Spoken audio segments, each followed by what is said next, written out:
기록된 바 하나님이 오늘까지 그들에게 혼미한 심령과 보지 못할 눈과 듣지 못할 귀를 주셨다 한가 같으니라.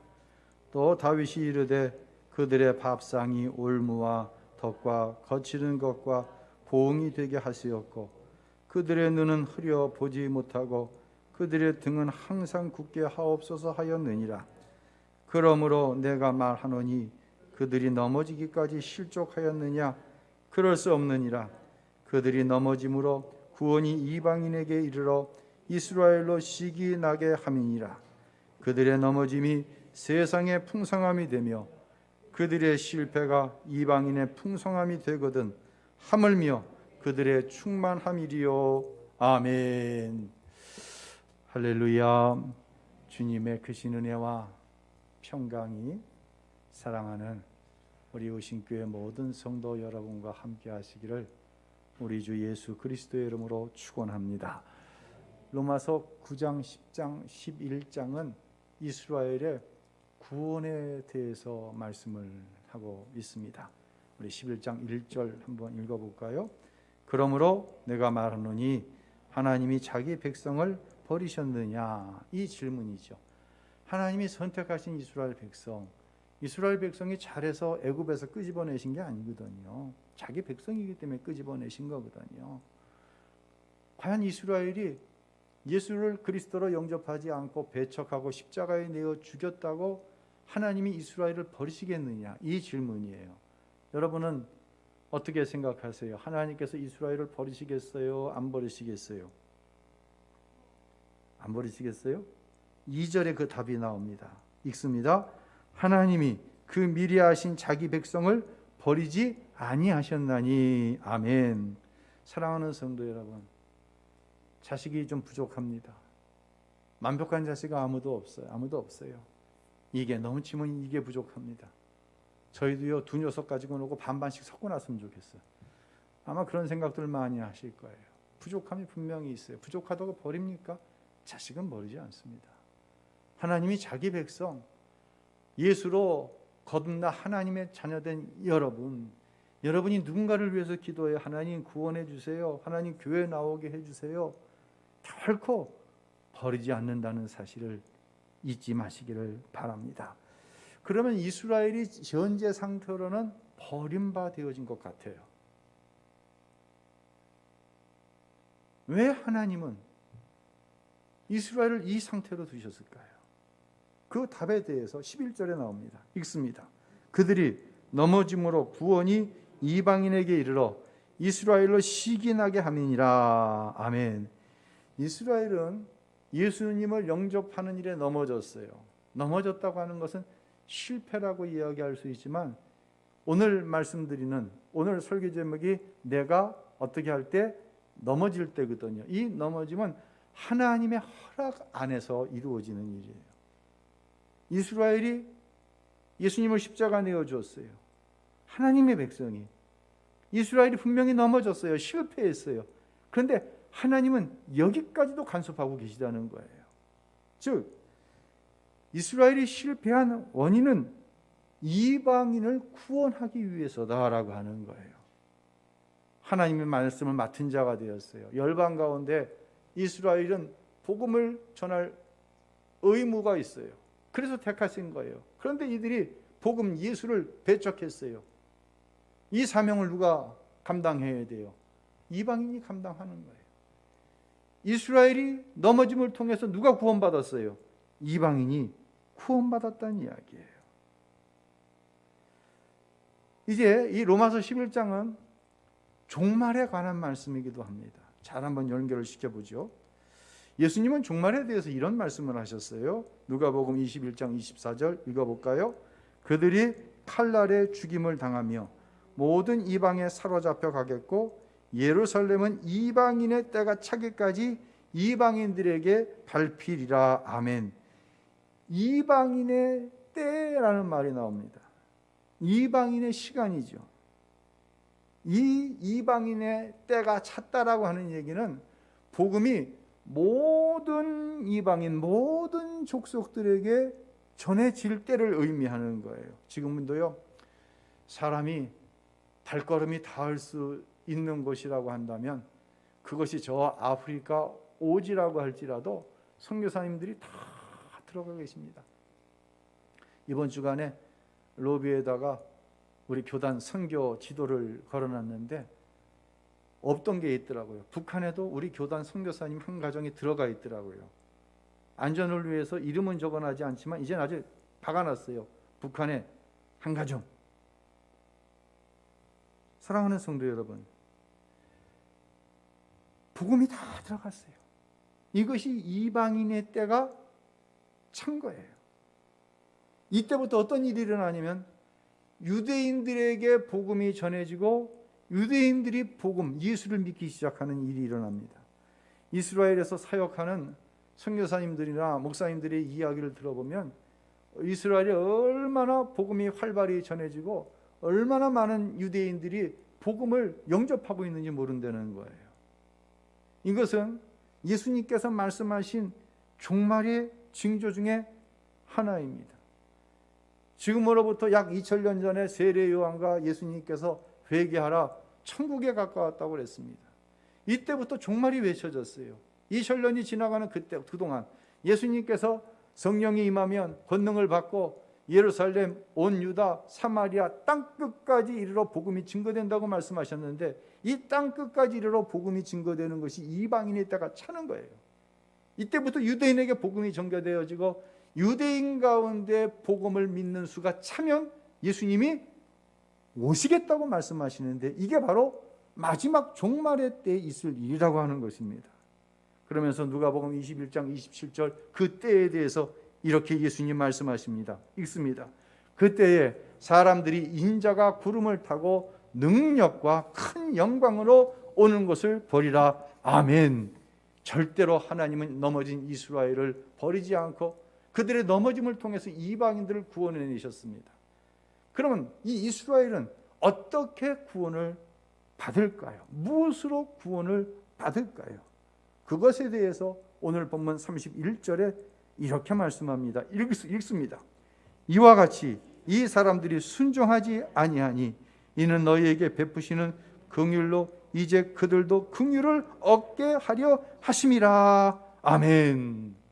저와 여러분 하나님께서 불쌍히 여기셔서 긍휼히 여기셔서 복음을 듣게 하시고 하나님의 자녀가 된 줄로 믿으시길 바랍니다. 유대인들도 마찬가지라는 것이죠. 사람은요 죄된 육체를 옷을 가지고 가립니다. 부끄러운 육체를 가리는 것이죠. 다 벗으면 우리는 다 부끄러운 존재입니다. 어느 때부터 부끄러움을 알게 되었어요? 사람이 죄를 지을 때부터입니다. 에덴 동산에 첫사람 아담이 죄를 지은 이후에 안 하던 짓을 했어요. 이게 부끄러운 것을 알게 됐어요. 그래서 부끄러운 것을 가리기 위해서 무화과 나무 잎을 가지고 얼키설키 가렸어요. 예. 이것이 인생이 최초의 옷이죠. 하지만 몇 날이 못 돼요. 이놈은 나뭇잎이 마르더니 다 바삭바삭 바스러져 버린단 말이에요. 수치가 다 드러난단 말이에요. 아이고 창피해. 아이고 부끄러워. 내가 하나님 앞에 부끄러워서 숨었나이다. 하나님께서 죄된 인생을 불쌍히 여기셨어요. 긍휼히 여기셨어요. 그래서 짐승을 잡아 그 짐승의 가죽으로 아담과 하와의 부끄러움을 가리게 해주셨어요. 여러분, 이 가죽옷을 얻기 위해서는 짐승이 죽어야 돼. 짐승이 무슨 죄가 있습니까? 사람의 허물을 감춰주기 위해서 짐승이 죽어야 되는 거예요. 마찬가지로 어린 양 대신 예수 그리스도가 십자가의 죽으심으로 저와 여러분의 죄와 허물 수치를 가리워 주신 줄로 믿으시기를 바랍니다. 우리가 죄 사함을 받고 의롭다고 허락함 받는 것은 오직 십자가의 은혜인 거예요. 이 일은요, 그 마지막 종말의 때에도 똑같이 일어납니다. 요한계시록에는요, 마지막 날 새 하늘과 새 땅, 즉 영원한 하나님의 나라가 열려지면 흰옷을 입은 수를 셀 수 없는 성도들이 주님 앞으로 나아갈 것을 말씀하고 있어요. 요한계시록 7장 9절로 10절 읽습니다. 이 일 이후에 내가 보니 각 나라와 족속과 백성과 방언에서 아무도 능히 셀 수 없는 큰 무리가 나와 흰옷을 입고 손에 종려가지를 들고 보좌 앞과 어린 양 앞에 서서 큰 소리로 외쳐 이르되 구원하심이 보좌에 앉으신 우리 하나님과 어린 양에게 있도다. 아멘.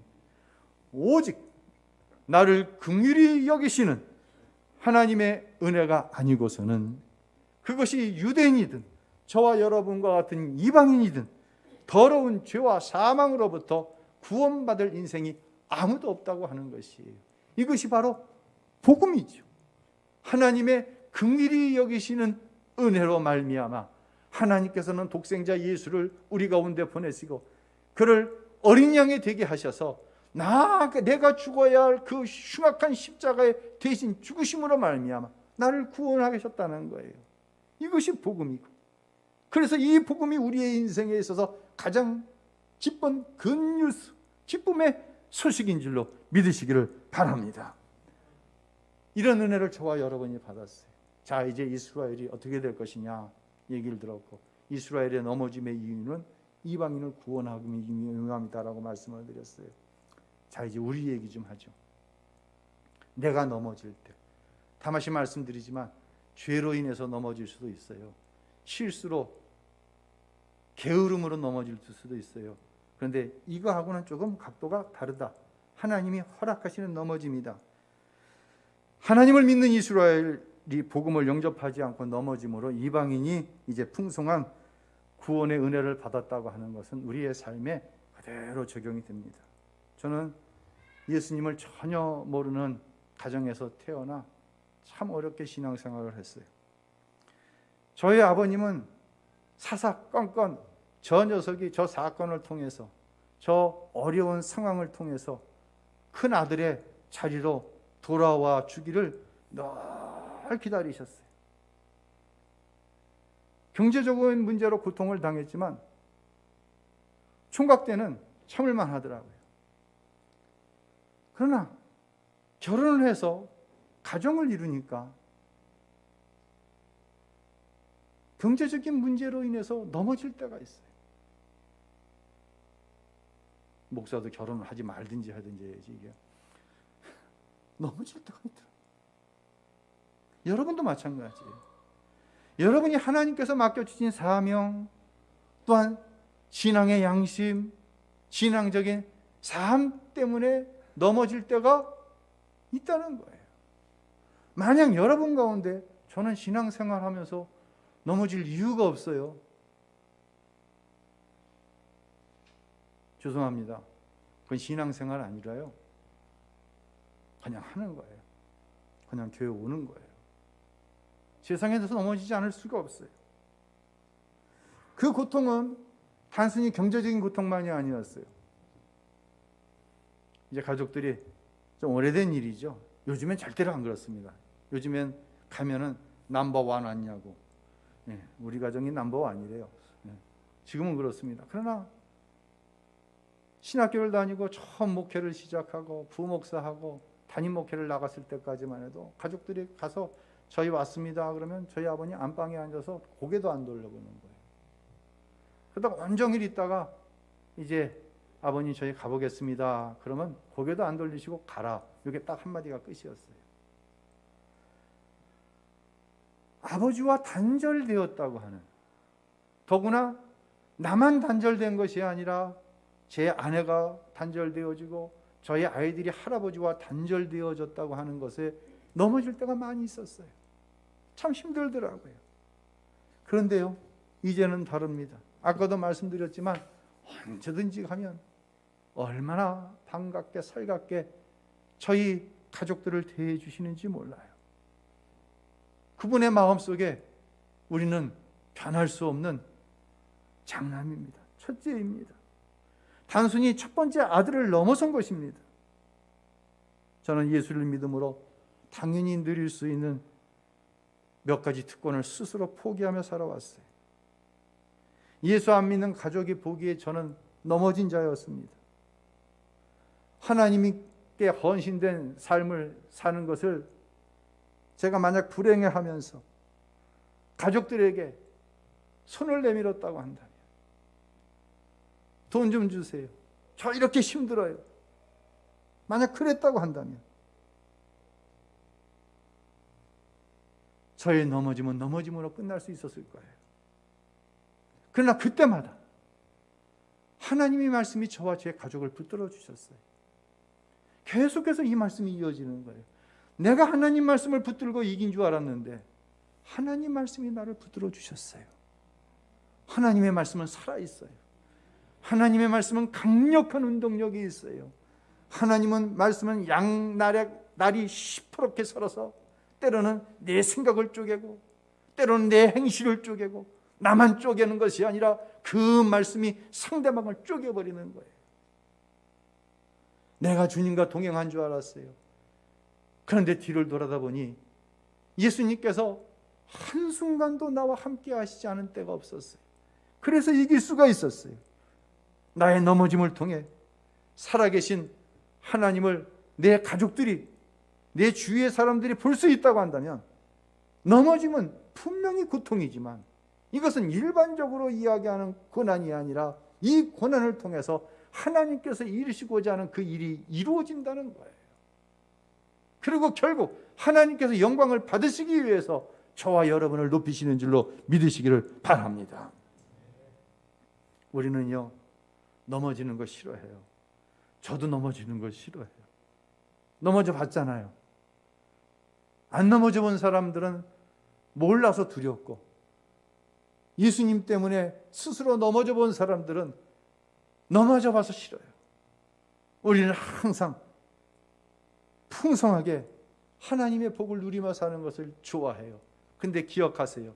십자가 없이는 부활이 없고 예수님을 위해 넘어짐이 없이는 하나님의 축복도 없어요. 여러분 믿으시기를 바랍니다. 여러분이 육체적으로 질병이 들었어요. 물질적으로 궁핍해요. 여러 가지 어려움이 있어요. 그 가운데서도 나의 힘은 세상으로부터 오는 것이 아니라 하나님께로부터 온다. 하나님께서 공급해 주시는 평안을 잃어버리지 않는 거예요. 여러분, 이 모습이 세상이 손을 드는 거예요. 내가 힘이 있어서, 내가 능이 있어서 내 가족들이 손을 들고 하나님이 살아계시다는 사실을 인정하는 게 아니라니까요. 저 정도면 돌아오겠지.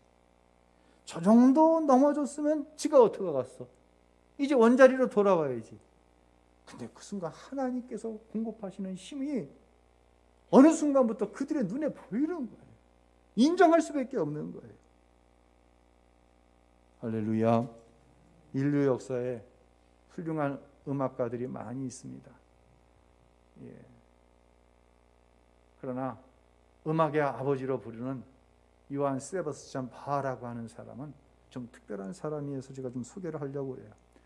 물론 호불호라는 게 있어요. 그 사람을 좋아할 수도 있고 싫어할 수도 있습니다. 그의 위대함 뒤에는요, 참 너무나 감당하기 어려운 넘어짐이 있었기 때문에 좀 공감대를 형성해 보려고 소개를 하도록 하겠습니다. 1685년 바하가 출생을 했는데 10살이 되기 전 부모님이 다 돌아가십니다.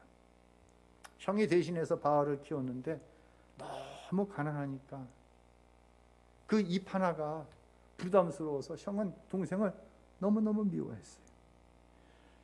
장성한 바하가 마리아라고 하는 여인과 결혼을 했는데 7남매를 두었어요.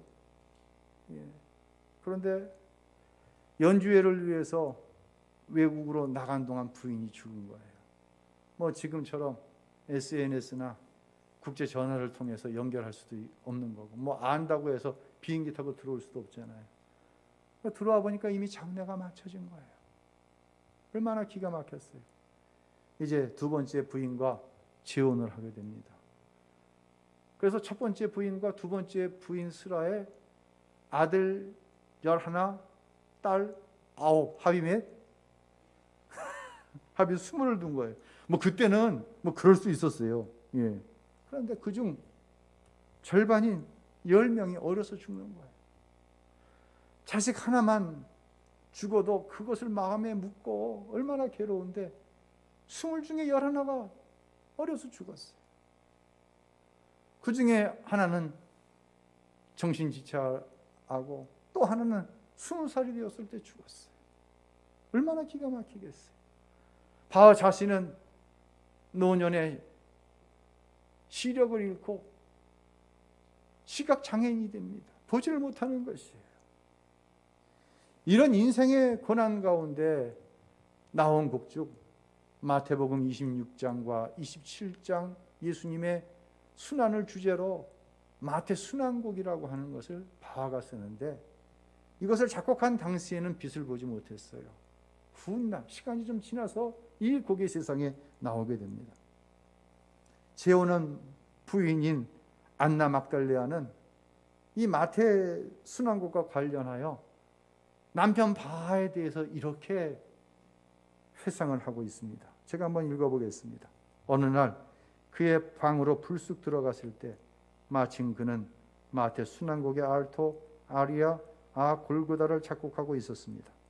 평소 그의 평온한 안색과는 달리 눈물이 범벅이 되어 고통으로 가득한 그의 모습을 본 순간 나는 얼마나 감동을 받았는지 모릅니다.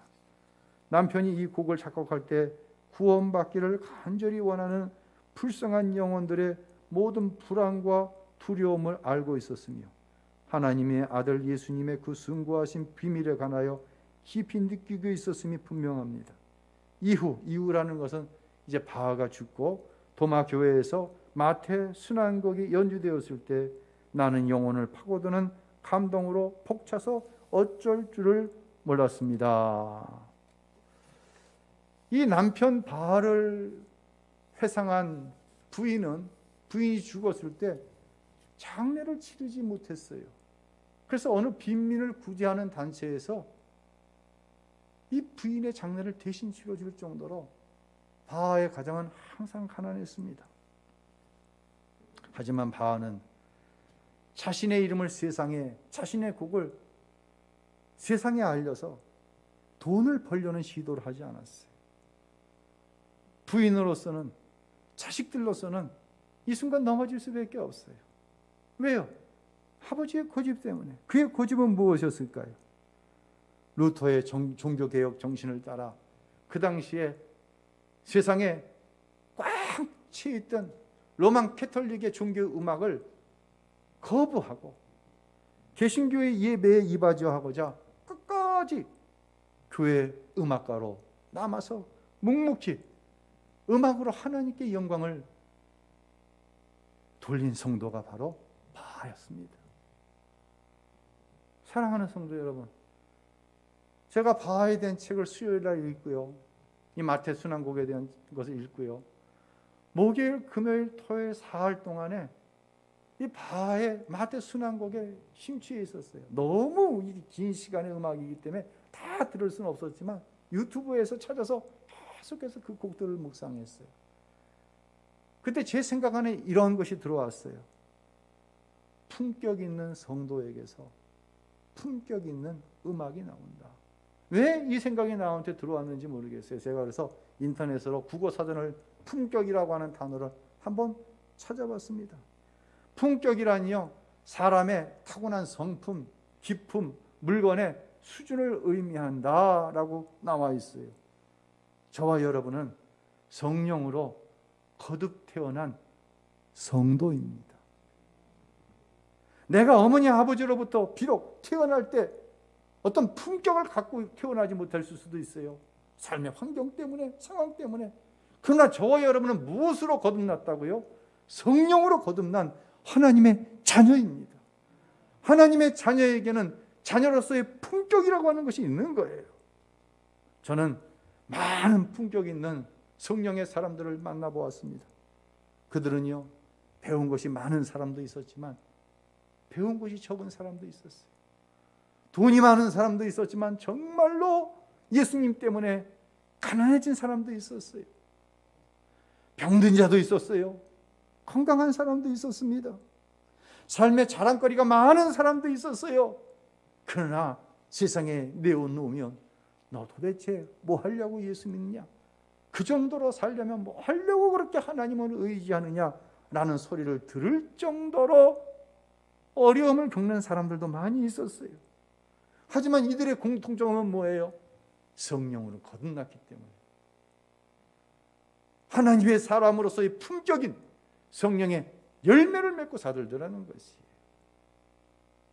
세상의 열매와 성령의 열매는요, 이건 역설이에요. 너무나도 다를 수가 있어요.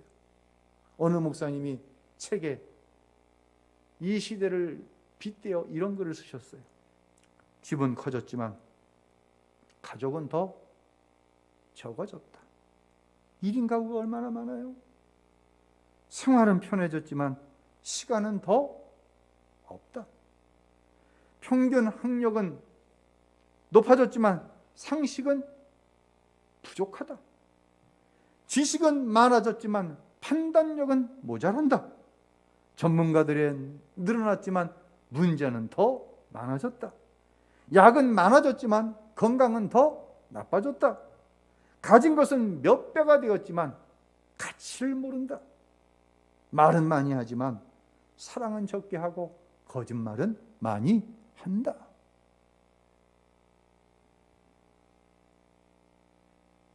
요즘 대통령 선거를 보면서요, 참 품격이 없다는 생각을 해요. 대통령이 품격을 만드는 게 아니에요. 권력이, 명예가, 돈이, 지식이 그 사람의 품격을 만드는 게 아니에요. 넉넉해졌다고 품격이 생기는 거 아니에요. 여러분, 세상에 나아가서 절대로 비굴이하지 마세요. 절대로 기죽지 마세요. 우리에게는 성령이 주시는 품격이 있는 거예요. 맨 나중 주님이 오시는 그때 이것이 드러나고 이것 때문에 칭찬받는 거예요. 이것 때문에 상 받는 거예요. 하나님 앞에 내어놓지도 못할 세상의 품격, 그것 때문에 기죽지 마세요. 제가 표현한 대로 소유는 늘어나는데 정말 품격이 없어요. 성도의 품격은요, 많은 소유, 흔히 이야기하는 축복받았다, 성공이 아니에요. 만약 이러한 성공이, 이런 축복이 성도의 품격이라고 한다면요, 예수님은 정말 품격이 없으신 분이에요. 예수님은 세상에 가장 저주스럽고 수치스럽게 생각하는 십자가에 죽으셨어요. 십자가에 스스로 넘어지신 거예요. 저와 여러분을 구원해내기 위해서. 예수님이 채찍에 맞음으로 저와 여러분이 나음을 입은 줄로 믿으시기를 바랍니다. 정말 실패해요, 이건. 하나님의 아들이 채찍에 맞다. 그런데 이게 우리 예수님의 품격인 거예요. 이게 저와 여러분의 품격인 거예요. 그래서 내가 구원함을 받고, 그래서 내가 평강을 누리고. 할렐루야. 교회가 품격을 회복했으면 좋겠어요.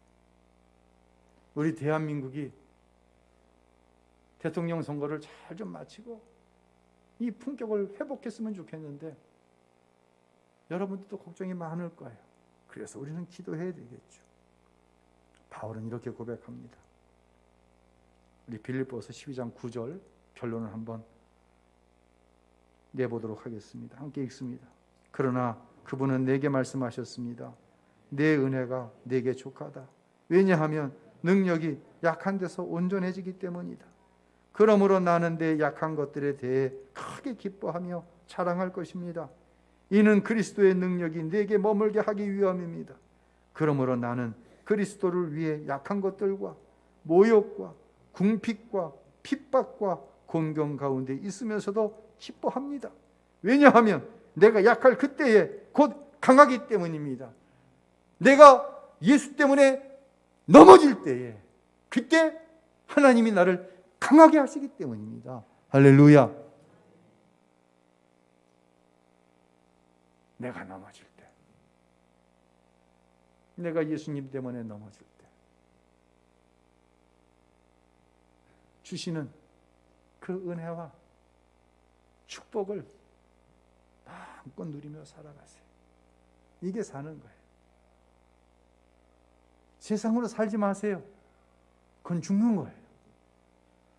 내가 넘어질 때 하나님의 영광이 나타나고, 내가 넘어질 때 내 가족이 구원받고, 내가 넘어질 때 하나님의 나라가 이 땅에 이루어진다고 한다면 얼마나 영광스럽겠어요. 이런 은혜의 역사, 이런 진정한 십자가를 통한 축복의 역사가 사랑하는 우신교회 모든 성도 여러분 가운데 있게 되시기를 저와 나의 주 되신 우리 주 예수 그리스도의 이름으로 축원합니다.